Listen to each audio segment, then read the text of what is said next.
ada sesuatu yang disebut hak, dan kenapa ada barang yang boleh kita pakai bebas, tapi ada juga yang nggak boleh disentuh sembarangan.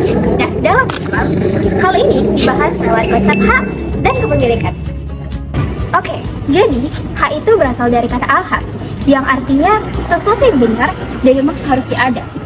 Jadi, hak itu bukan hanya soal punya, tapi ada tanggung jawab di baliknya. Nah, kalau milik itu berbicara soal harta.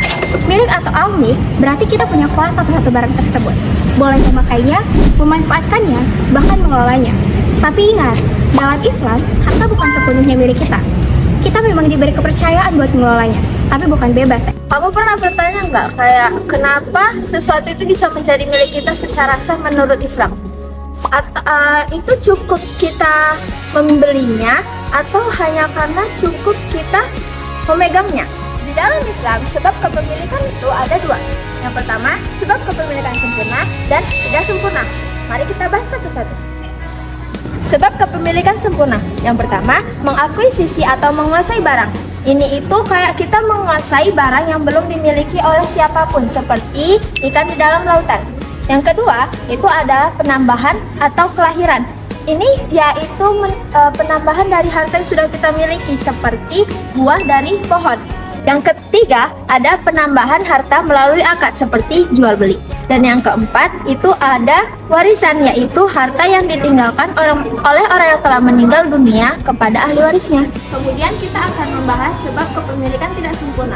Yang pertama, itu ada ijarah atau sewa menyewa. Yang kedua, ada i'arah atau pinjaman. Yang ketiga, ada wakaf. Dan yang keempat, ada surat wasiat. Tahu nggak sih apa aja macam-macam dari hak dan milik itu?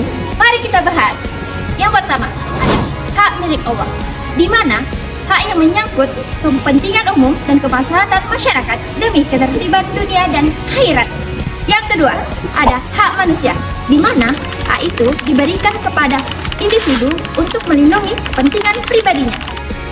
Ketiga, ada hak bersama, di mana hak ini di dalamnya terdapat campuran antara hak Allah kepentingan umum dan hak manusia kepentingan individu. Dan tadi itu macam-macam hak miliknya. Sekarang saya akan membahas macam-macam milik.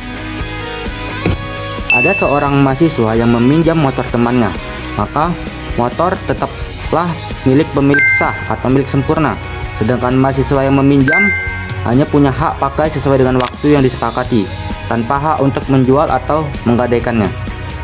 Al-milik atau contoh, apa yang kamu beli dengan uang sendiri, itu kamu bebas, bisa makai, jual, atau kasih ke orang lain. Soal itu sepenuhnya hak milik kamu. Contoh konsep dan hak milik, yaitu contohnya Bu Ani menyewa rumah milik Bu Ita selama 1 tahun. Hak milik rumah tetap ada pada Bu Ita sebagai pemilik sah. Bu Ani hanya memiliki hak pakai untuk menempati rumah selama masa sewa. Setelah masa sewa berakhir, hak pakai Bu Ani selesai dan rumah dikembalikan kepada Bu Ita.